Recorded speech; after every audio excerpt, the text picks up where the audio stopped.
The old man stood before the wrecked Ferrari, silent as laughter surrounded him.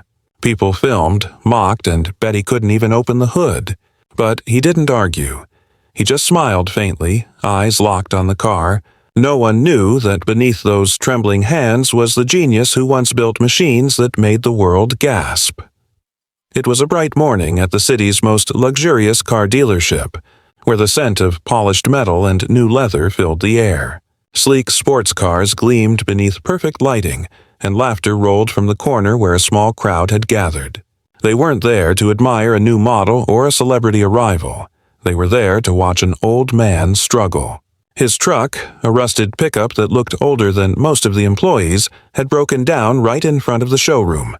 The man stepped out slowly, wiping his hands on a faded cloth, unaware that his presence had already become entertainment for the wealthy audience inside.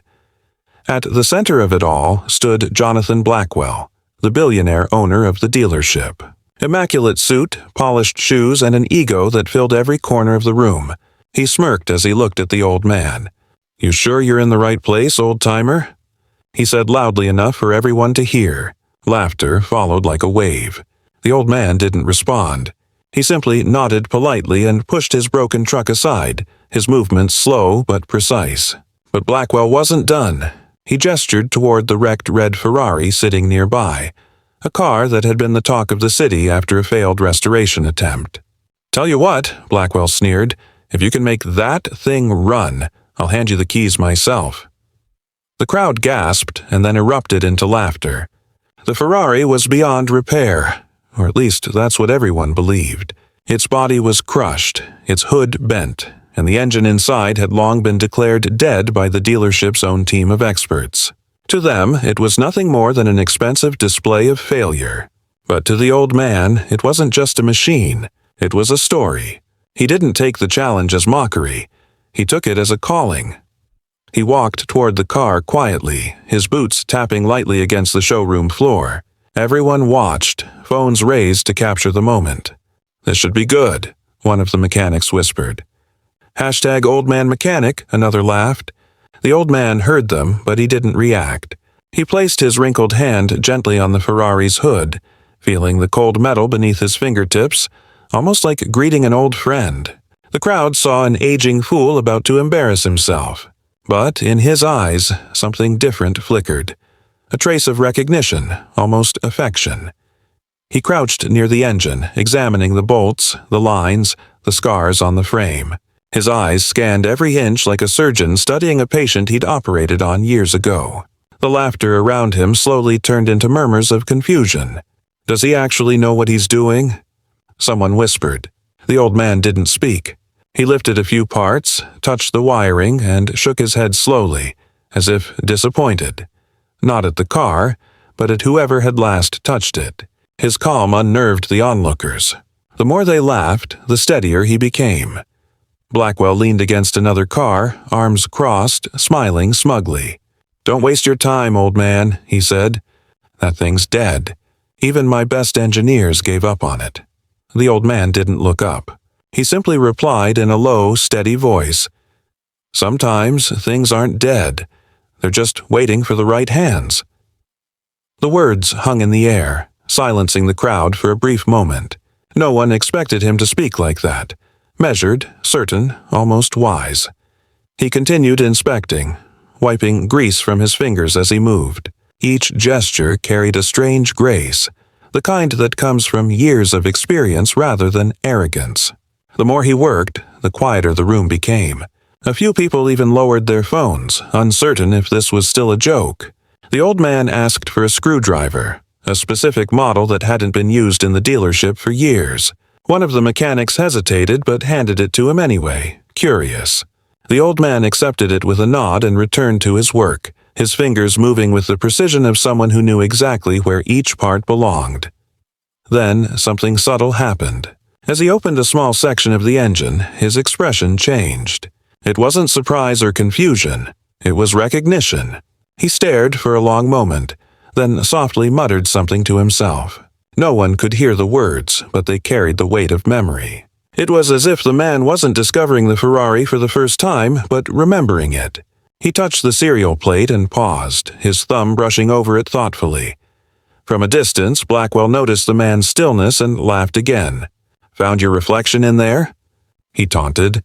But the old man didn't reply. He simply straightened up, his gaze sharp and thoughtful. There was no anger in his eyes, no shame, only quiet certainty. He had seen something the rest hadn't. Something that told him this car held more secrets than its shattered frame revealed. The crowd began to grow restless, expecting him to fail or give up. But the old man only stepped back, studying the Ferrari as if seeing a long-lost creation. He whispered under his breath, "You've been through worse."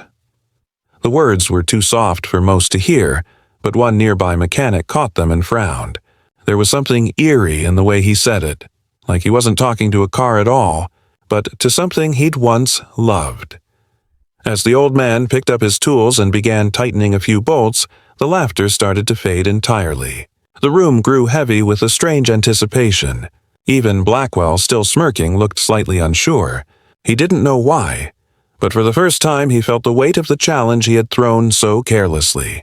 Something about the way the old man moved, steady, deliberate, unbothered, didn't fit the image of a helpless stranger. When the first part of his inspection was done, the old man wiped his hands and looked directly at Blackwell. "You said if I make it run, it's mine," he said calmly. The billionaire raised an eyebrow and nodded. "If you can bring that corpse back to life, sure, it's yours." The old man gave a faint smile, then turned back to the Ferrari, eyes narrowing slightly as though peering through time itself. He wasn't just fixing a car, he was uncovering a story. And as the crowd exchanged uncertain glances, one thing became clear. The old man wasn't just confident. He was familiar. Familiar with every curve, every screw, every sound the Ferrari had ever made. The laughter had faded completely now, replaced by a quiet sense of curiosity and unease. By the end of that moment, everyone watching could sense it. This wasn't just some random old man. There was history in his hands, something deep and unspoken. And though no one knew it yet, the humiliation that had begun with laughter was about to turn into a lesson that none of them would ever forget. The laughter returned as the old man bent over the Ferrari, though it sounded thinner now, forced, like people trying to convince themselves that what they were seeing wasn't real. The old man said nothing. His silence was deliberate, calm, and almost unnerving. He placed his tools neatly on a small cloth, every motion slow and exact. His hands didn't tremble. They moved with certainty, as though they remembered the rhythm of work that no one else in that room understood. The air began to shift. The bright arrogance that had filled the dealership minutes ago started to dim beneath the weight of quiet competence. One of the younger mechanics whispered, He's actually doing it right." His voice broke the silence for a moment before Blackwell shot him a glare. The billionaire crossed his arms, forcing a grin. "Let him have his fun," he said loudly, trying to sound amused. "He'll quit once he realizes he's in over his head." But even he could feel it. The atmosphere was changing. The old man's movements weren't random. They were the kind of movements that came from experience, the kind that couldn't be faked. He knew exactly which bolts to loosen and which wires to test, his focus deep and unwavering. When the old man spoke again, it was only to ask for a tool. "Flathead screwdriver, short handle," he said quietly. One of the employees pointed uncertainly toward the far wall, where dozens of drawers and shelves were labeled with confusing codes. Without looking up, the old man added, "Third drawer, second compartment from the left." The mechanic blinked, confused. He opened the drawer and found the screwdriver exactly where the old man said it would be.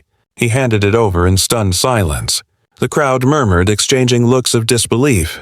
How could someone who'd never worked here know that? Blackwell's smirk faltered for the first time. He straightened his posture, watching closely. "You worked here before, old man?" he asked, trying to sound casual, but his voice had lost its edge. The old man didn't answer. He was too focused, cleaning the edge of the screwdriver with his sleeve before inserting it into the engine's compartment. A few moments passed, filled only with the faint sounds of turning metal. The audience leaned closer, drawn in despite themselves. Then came a faint click, a sound so sharp and deliberate that it cut through the room. The old man leaned back slightly and examined what he'd uncovered. His face didn't change, but there was a glint in his eyes now, the kind that appears when truth begins to surface. He studied a small metal piece, one that looked out of place in the otherwise perfect design of the car. He ran his finger across it, then wiped the residue onto his cloth. "Strange," he murmured softly. "This wasn't part of the original assembly." A few mechanics exchanged confused glances. "What do you mean?" one asked hesitantly. The old man ignored the question and continued. "It's newer than the rest of the engine. Different alloy. Someone's been in here recently." His tone was calm, but it carried a quiet authority that filled the room. Blackwell laughed nervously. "Maybe you're seeing things, old man. That car's been through a crash. Of course, it's got new parts." But even he didn't sound convinced. The old man finally looked up at him, his gaze steady and sharp. "A crash leaves damage, yes, but it doesn't leave fingerprints from different hands," he said quietly. "It leaves chaos, not patterns." His words sank in slowly, unsettlingly. The crowd began to whisper among themselves. Blackwell's confident posture tightened slightly. The man was supposed to be a joke, an easy target for entertainment. Yet somehow, he was turning the room against him without even raising his voice. The old man continued to work, each movement deliberate. He reconnected a few wires, adjusted a valve, and wiped away the dust covering a set of initials faintly etched inside the metal. He paused, his expression unreadable before covering them again with his cloth. No one noticed that small gesture except one of the mechanics who frowned as if recognizing something important. Blackwell tried again to take control of the room. "You act like you're some kind of expert," he said with a laugh that no longer sounded genuine. "Tell me, what makes you so sure that car wasn't just wrecked?" The old man stood upright for the first time, slowly wiping his hands. His voice was calm when he replied, "Because wrecks don't hide secrets. People do." The words landed like thunder. The laughter died completely. Every sound in the showroom vanished except for the hum of the air conditioning and the faint creak of tools shifting on the bench. The old man's gaze drifted across the crowd. He didn't look angry or smug, just deeply certain. "You ever built something with your own hands?" he asked suddenly, his tone steady. The question hit Blackwell like a stone. The billionaire scoffed. "I buy things built by others. That's what power is." The old man tilted his head slightly. "No," he said softly. "That's what dependence is." The crowd shifted uncomfortably, unsure whether to laugh or stay silent. Blackwell forced a smirk, but his eyes betrayed irritation. He wasn't used to being challenged, especially not by someone everyone else had written off minutes ago. The old man leaned closer to the Ferrari again, touching a section near the fuel line. His brow furrowed. "Someone wanted this car to fail," he whispered almost to himself. "Not by accident, not by mistake, on purpose." The words spread through the crowd like electricity. One of the mechanics stepped forward, confused. "You mean sabotage?" The old man didn't answer directly. He held up a small part, its edge uneven, clearly replaced by a hand less skilled than his own. "When something this beautiful breaks the wrong way," he said, "it's never chance." Blackwell stepped forward, his voice strained now. "You're talking nonsense." But there was a faint tremor in his tone. The old man placed the faulty piece down on the workbench and met his eyes. "Am I?" he asked quietly. The crowd turned to look at Blackwell, sensing the shift. The arrogance that had filled the room earlier was gone, replaced by uncertainty. As the old man wiped his hands and stepped aside, the room was heavy with realization. Every trace of laughter had vanished. Even the hum of phones recording the moment stopped. The people who had come to watch a humiliation now found themselves witnessing something else entirely, a revelation, and when the old man returned to the Ferrari and began uncovering more signs of deliberate tampering, the uneasy truth settled in. This wasn't about a broken car. It was about a lie buried deep in metal and pride. A ripple of fear spread quietly through the crowd, and for the first time, Jonathan Blackwell felt the foundation of his confidence begin to crack. The air inside the dealership had shifted completely. The mockery that once filled the room had turned into an anxious silence, every whisper replaced by the sound of tools and the faint hum of curiosity. The old man's calm precision had drawn everyone in, even those who had come only to laugh. He wiped a smear of oil from his hands and leaned closer to the open hood, his expression focused. The Ferrari's engine was more than a puzzle to him. It was a truth waiting to be spoken. With steady hands, he pointed toward a series of misaligned connections. "See this?" he said quietly, addressing no one in particular. "This isn't the kind of damage that comes from a crash. It's deliberate. Whoever did this knew exactly where to strike." His tone wasn't accusatory. It was factual, confident, the way a teacher explains a lesson to a class. The younger mechanics gathered closer, fascinated. The old man continued, tracing the lines of the wiring. If a car crashes at high speed, the impact ripples outward. But here, he tapped the metal lightly. The pattern's inward. Someone forced it from the inside. They wanted it to fail. Blackwell's jaw tightened. "You're just guessing," he said, trying to sound dismissive, but the unease in his voice betrayed him. The old man looked up for the first time, his eyes sharp and calm. "I don't guess," he replied. "I've spent a lifetime knowing how these machines breathe." The crowd shifted again, sensing a deeper story beneath his words. The dealership doors opened suddenly, and a young woman stepped in. Rebecca, the old man's granddaughter. She froze at the sight before her. Her grandfather surrounded by luxury cars, facing a billionaire, the entire scene lit by flashing phone cameras. She had come looking for him after hearing whispers online about a crazy old man fixing a Ferrari. But what she saw wasn't a man out of his depth. It was someone completely in control. She stayed silent, moving closer, her eyes never leaving him. The old man didn't notice her yet. He reached deeper into the engine and removed a small metal plate from its casing. It was scratched and covered in grime, but when he wiped it clean, the faint engraving became visible. He held it up to the light. "This engine wasn't built by amateurs," he said softly. "It was designed by a team who understood balance, precision, and purpose. And every engine like this carries a mark." He turned the plate slightly. The crowd leaned in to see the faint letters etched into it. Tiny initials, almost invisible, but unmistakable. The old man looked at Blackwell. "Those are mine," he said quietly. A collective gasp spread through the room. Blackwell's smirk vanished. The old man straightened, wiping his hands again, his voice steady. "I designed this model 30 years ago," he continued. "Every curve, every bolt, every inch of the heart that makes it run. I was chief engineer at Ferrari for 45 years. His words didn't sound boastful.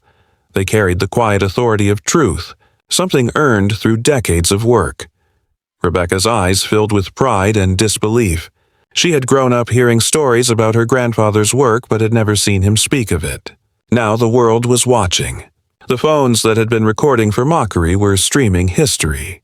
The billionaire tried to recover his arrogance, but his face had gone pale. "That's impossible," he muttered. "The man who built this car retired decades ago." The old man smiled faintly. "You're right. He did." Then he pointed to himself. "I am that man." The crowd erupted in shocked whispers. One of the mechanics hurried forward, comparing the serial number on the car to a database on his tablet. When the screen flashed green, confirming the match, he looked up in disbelief. "He's telling the truth," he said aloud. "It's registered under his name." The dealership fell completely silent. The old man reached for his phone and made a single call. The room was so quiet that everyone could hear the ringing on the other end. A calm, professional voice answered. "Ferrari headquarters, Director Rossi speaking." The old man introduced himself simply, and for a moment there was stunned silence on the line. Then the voice returned, this time filled with respect. "Signor Walter? My God, we've been trying to reach you for years. Is it really you?" The old man smiled faintly. "It is. I'm standing in a dealership that claims this car was destroyed in an accident. I'd like to know if your records agree." The conversation that followed played out before the crowd like a confession unraveling in real time. Rossi confirmed that the Ferrari had never been listed as totaled. Instead, it had been flagged for testing under a dealership owned by Jonathan Blackwell. The company records suggested an insurance claim worth millions, one approved under suspicious terms. Rossi's voice grew sharp. If that vehicle is intact, then Mr. Blackwell has defrauded both us and the insurance company. The old man's expression remained calm. That's what I thought, he said. Blackwell tried to interrupt, shouting that it was a misunderstanding, that the car had been beyond repair, but his words fell apart as the old man raised his phone, showing a small red light blinking at the top. This, he said quietly, has been recording since the moment you mocked me. The entire crowd froze. Every insult, every cruel word, every arrogant laugh, it was all captured. More importantly, so was Blackwell's careless admission that the Ferrari had been written off deliberately. The color drained from the billionaire's face. The employees who had once laughed now stepped back, afraid to be associated with him. Even the customers recording the scene lowered their phones in shock. The truth had arrived like a storm. Quiet at first, but unstoppable once it broke. The old man turned back to the Ferrari, slipping the serial plate into place and reconnecting a few wires. His movements were sure and graceful, the way a musician might return to his instrument after years away. He adjusted one final valve, stepped aside, and looked at Rebecca, who now stood near the hood, eyes wide. "Do it," he said softly. She hesitated for only a second before pressing the ignition. For a moment, nothing happened. The crowd held its breath. Then, with a deep, resonant roar, the Ferrari came alive. The engine that was impossible to fix purred like new, filling the room with sound and disbelief. Gasps, then cheers erupted from the crowd. The old man didn't smile. He only nodded, as if confirming something he already knew. And as the red car gleamed under the lights once more, everyone in that room realized that they hadn't just witnessed a repair, they had witnessed a reckoning. News of the incident spread faster than anyone could have imagined. By the next morning, every social media platform was flooded with clips of the old man's quiet defiance and the moment the dead Ferrari came roaring back to life. Millions watched in awe as truth replaced arrogance and humility triumphed over wealth. The video of Walter exposing Jonathan Blackwell became the centerpiece of an unfolding investigation that soon caught the attention of federal authorities. Within days, agents arrived at the dealership, armed with evidence drawn straight from Walter's recording.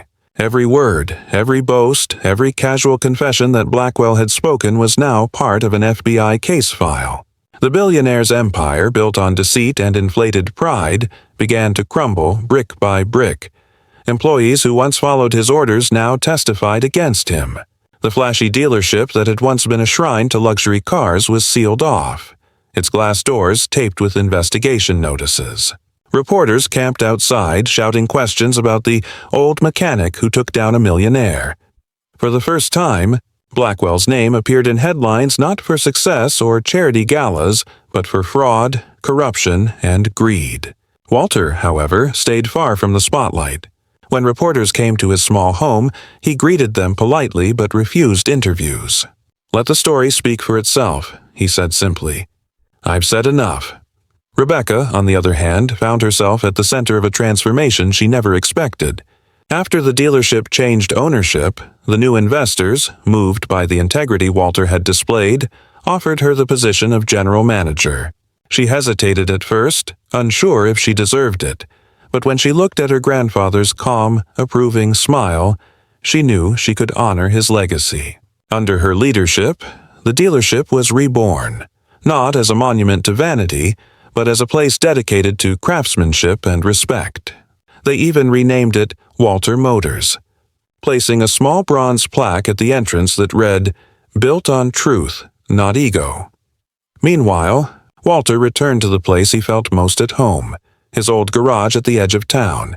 The space smelled of oil and time, with shelves lined by decades of worn tools. But this time, it wasn't just his sanctuary. Word spread that the man who had humbled a billionaire was opening his doors to young people who wanted to learn the art of mechanics. Not for fame or profit, but for passion and character. At first, only a few students showed up, unsure what to expect. But the first day changed everything. Walter greeted them not as a teacher, but as a fellow learner. He handed each of them a wrench and said, "Every tool in your hand can build or destroy. What matters is the hand that holds it." His lessons were about far more than engines. He taught them patience, honesty, and pride in good work. He often reminded them that a mechanic doesn't fix what's broken. He restores what others have forgotten how to value. His words began to spread, finding their way into magazines, online articles, and even classrooms far beyond his small town. One evening, while the students were cleaning up, a familiar face appeared at the door. Ryan, one of the dealership mechanics who had laughed the loudest during that humiliating day. He stood awkwardly at the threshold, hat in hand. "I came to apologize," he said quietly, "and to learn." Walter studied him for a moment, then nodded. "Then grab a wrench," he said simply. "No lecture, no bitterness, just a chance to start again." From that day on, Ryan became one of his most dedicated students, proof that even arrogance can be reshaped with humility. The Ferrari, now fully restored, remained in Walter's garage. It wasn't for show or sale. It was a reminder. The car gleamed under a simple bulb, its engine occasionally started by the students as part of their training. They called it the Phoenix because it had risen from mockery and ruin into something pure again. For Walter, it was never about the car itself. It was about what it represented. Dignity reborn through honesty and skill.